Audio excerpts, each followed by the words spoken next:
જેમની આકૃતિ અને પ્રકૃતિ અત્યંત શાંત છે, જે શેષ નાગની શૈયા પર શયન કરનારા છે, જેમની નાભીમાં કમળ છે, જે દેવોના પણ ઈશ્વર છે અને આખા વિશ્વનો આધાર છે, જે આકાશની જેમ બધે જ વ્યાપેલા છે, કાળા ભૂરા વાદળ જેવો નમણો વર્ણ છે, અત્યંત સુંદર અને શુભ જેમના અંગો છે, જે યોગીઓ દ્વારા ધ્યાન કરીને પ્રાપ્ત કરાય છે, જે બધા લોકના સ્વામી છે, જે જન્મ મરણના ભયનો નાશ કરનારા છે, એવા લક્ષ્મીપતિ કમળ નયન ભગવાન શ્રી વિષ્ણુને હું વંદન કરું છું.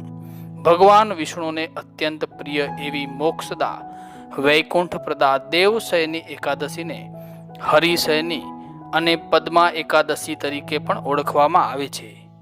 અષાઢ મહિનાની શુક્લ પક્ષ એટલે કે સુદમાં આવનારી આ 11નો મહિમા અનેક પુરાણોમાં વર્ણન કરાયેલો છે.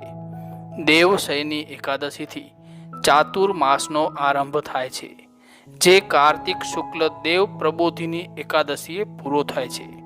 ચાતુર્માસ દરમિયાન એકટાણું ભોજન કરી દરરોજ પુરુષ સૂક્ત કે વિષ્ણુ સહસ્ત્ર નામનો પાઠ કરવાનો અનેરો મહાત્મ્ય દર્શાવાયું છે.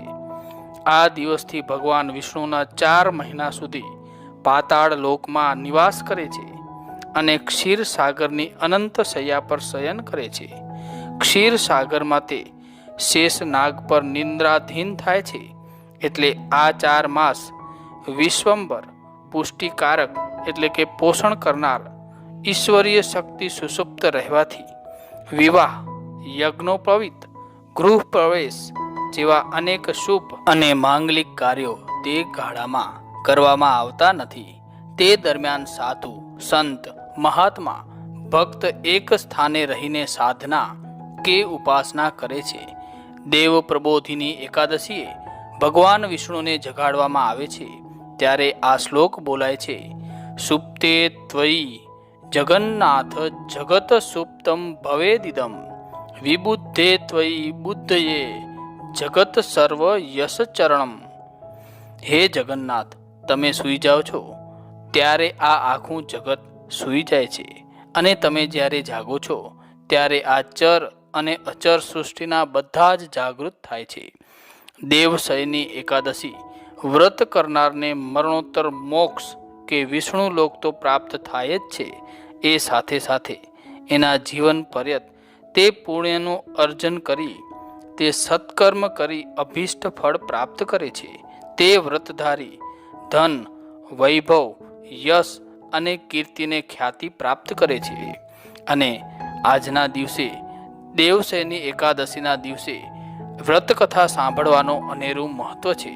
તો ચાલો આપણે પણ દેવશયની એકાદશી અથવા તો પદ્મા એકાદશીની વ્રતકથા સાંભળીએ, જે આ મુજબ છે. યુધિષ્ઠિરે પૂછ્યું: હે કેશવ, અષાઢ સુદ એકાદશીનું શું નામ છે? એના અધિદેવ કોણ છે? અને એ વ્રતનો વિધિ શું છે તે મને કહો. ભગવાન કૃષ્ણ બોલ્યા: હે રાજન, બ્રહ્માજીએ દેવર્ષિ નારદને જે આશ્ચર્યકારિણી કથા કહી હતી તે તમને હું કહું છું. નારદ બોલ્યા: હે પિતા, વિષ્ણુ ભગવાનની આરાધના માટે અષાઢ શુક્લ એકાદશીનું નામ મને કહો. ત્યારે બ્રહ્માજી બોલ્યા: હે કલિપ્રિય નારદ, તું વૈષ્ણવ છે એટલે જ તે આવો ઉત્તમ પ્રશ્ન પૂછ્યો છે. આ એકાદશીથી અન્ય કોઈ વ્રત વિશેષ પવિત્ર નથી. એટલે સર્વે પાપ દૂર કરવા માટે પરિશ્રમ લઈને પણ આ એકાદશી વ્રત કરવું.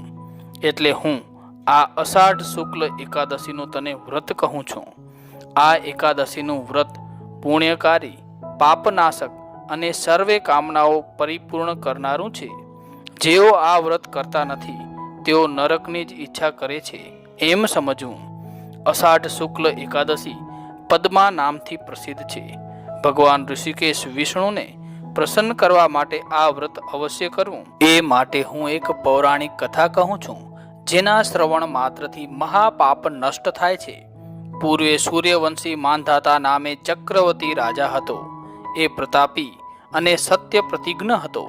એ પોતાના ઔરસ પુત્રોની જેમ પ્રજાનું ધર્મથી પાલન કરતો હતો. તેના રાજ્યમાં દુકાળ પડતો નહીં કે આદિ વ્યાધિના ઉપદ્રવ થતા નહીં.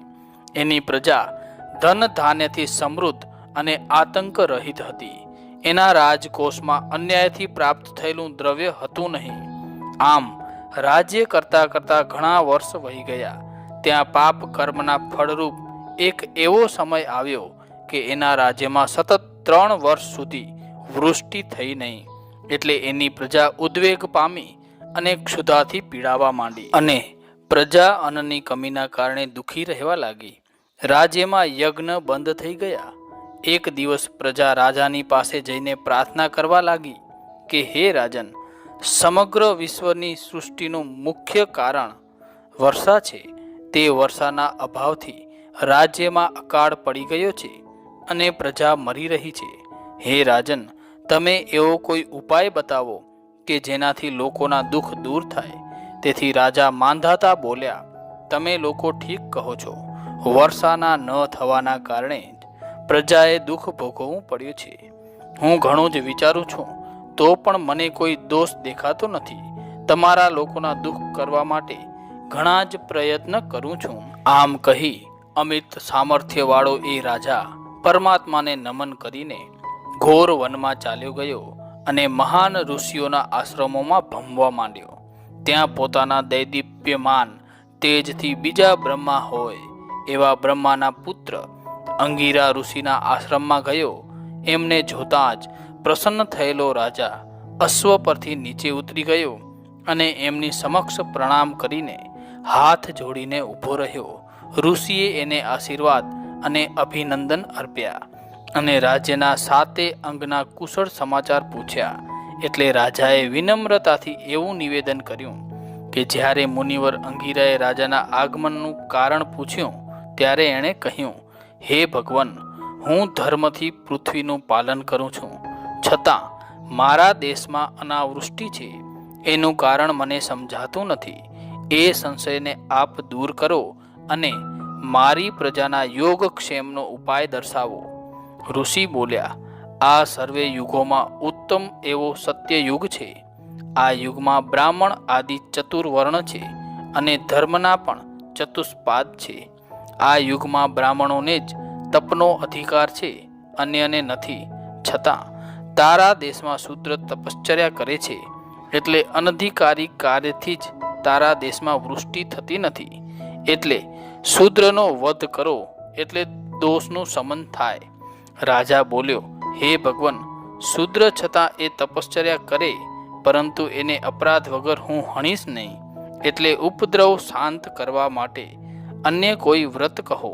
ત્યારે ઋષિ બોલ્યા, હે રાજન, તો અષાઢ માસની શુક્લ પક્ષની પદ્મા એકાદશીનું વ્રત કરો.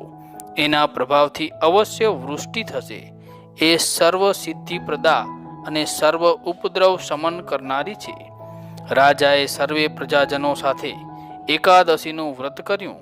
એના રાજ્યમાં વૃષ્ટિ થઈ અને જળ પ્લાવિત ભૂમિમાં ઘણું જ અનાજ પાક્યું. ભગવાન વિષ્ણુની કૃપાથી સર્વે સુખ પામ્યા. એટલે આ ભુક્તિ મુક્તિ આપનારું સુખપ્રદ એકાદશીનું વ્રત અવશ્ય કરવું. એનું પઠન અને શ્રવણ સર્વે પાપોમાંથી મુક્તિ આપે છે. બ્રહ્માંડ પુરાણમાં કહેલું પદ્મા એકાદશી મહાત્મ્ય પૂરું થયું. સર્વે હરિભક્તોને જય શ્રી કૃષ્ણ. વિડીયો પસંદ આવ્યો હોય તો કોમેન્ટમાં જય શ્રી કૃષ્ણ લખવાનું ના ભૂલતા.